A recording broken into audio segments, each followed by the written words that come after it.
In application 8/2025 काल joint चार्टीकडं आम्ही गेलो होतो.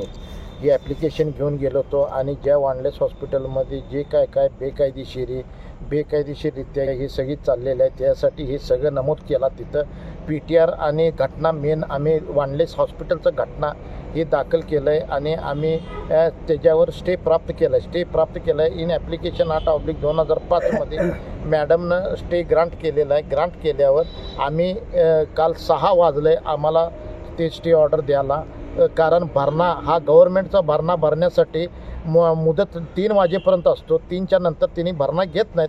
त्यासाठी मॅडम रिक्वेस्ट केली की जेम्स तुम्ही सोमवारी येऊन तुमचं काय नक्कल आहे ते घेऊन जाऊ शकता आणि तोपर्यंत काय मी ऑर्डर केले ते लिहून घ्या म्हटले आणि तुम्ही पाहिजे तर एन्क्वायरी करून द्यात. एन्क्वायरी ती दाखवा.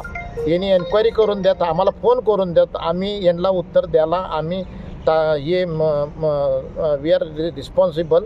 आणि दुसरी गोष्ट साहेब, जेव्हा हे बेकायदेशीर हे सगळं चाललेलं आहे, जॉईंट चार्टीनं यात स्टे ऑर्डर रेझोल्युशन पास केलेलं आहे.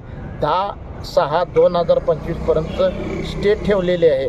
त्यांनी काय कंप्लेंट्स, त्यांची काय म्हणणं, त्यांचं काय फायलिंग, त्यांचं काय हेच करायचं असेल, काही कंप्लेंटची दाखल करायचं असेल तर जॉईंट चार्टीकडनं येऊन कंप्लेंटची करायची. आणि दुसरी गोष्ट त्यात मेन मुद्दा म्हणजे मिशन हॉस्पिटल आणि जे घेणारे थर्ड पार्टी यात इंटरफिरन्स काही करायचं नाही आणि काहीसुद्धा एक शोकास नोटीस त्यांना अप्लाय केलेली आहे. एवढेच माझे भाषण आहे. संबंधित मिशन हॉस्पिटलच्या बाबतीमध्ये 4 दिवसापाठी आम्ही जो काही त्यांचा करार झाला मिशन हॉस्पिटलचा बेकायदेशीररित्या करार झाला असं आम्हाला वाटतं.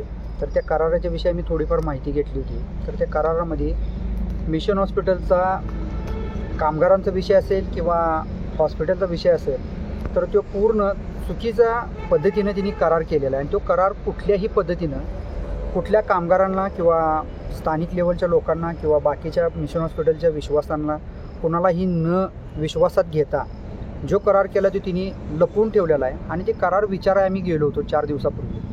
संबंधित जे काही त्या करारामध्ये पाळक असतील किंवा बाकीचे मॅडम असतील त्यांना आम्ही गेल्या महिन्यामध्ये पण आम्ही त्यांच्याविषयी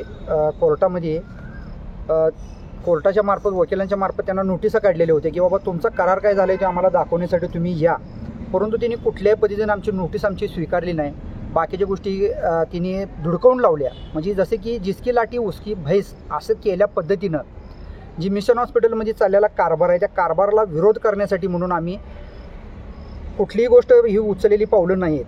तर ते मिशन हॉस्पिटलच्या हितासाठी आम्ही काय सांगितलं होतं की जो करार केलेला आहे तो करार तुम्ही आम्हाला दाखवा, म्हणजे जेणेकरून की ख्रिश्चन समाज भ्रमामध्ये आहे ते संभ्रमामधून बाहेर येईल आणि आम्ही सगळेजण मिळून आपला हॉस्पिटल चालवा लागले या आनंदानं आपण त्याच्या उत्साहात आपण ते कार्यक्रम पूर्ण करू. परंतु त्या कुठल्याही पद्धतीने तिने आम्हाला दाद दिली नाही, कारण ही पूर्ण बेकायदेशीररित्या चुकीच्या पद्धतीनं चाललेलं आहे. त्यासाठी आम्ही काल कोर्टामध्ये गेलो आणि कोर्टामध्ये त्या विषयावरच्या बाबतीत आम्हाला स्टे मिळालेला आहे. तर संबंधित जो स्टे आहे तो कामगारांची दिशाभूल करण्याच्या बाबतीत जी त्यांनी केलेला करार तो करार कुठल्याही पद्धतीचा तिने दाखवलेला नाही आहे.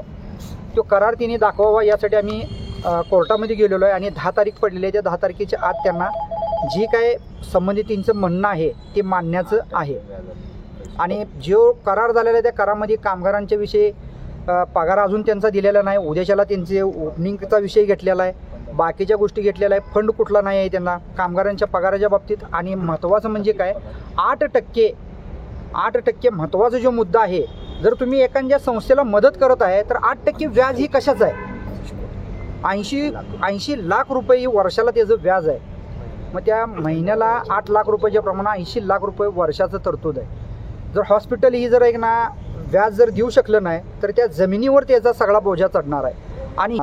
आणि ही हॉस्पिटलचं बेकायदेशीररित्या ते जमिनीची पूर्ण म्हणजे गैरकायद्याप्रमाणे तिने ती कब्जा करण्याचा प्रयत्न चालू आहे. आणि हा प्रयत्न आम्ही होऊ देणार नाही. हा प्रयत्न हाणून पाडण्यासाठी आम्ही हा घेतलेला स्टे आहे.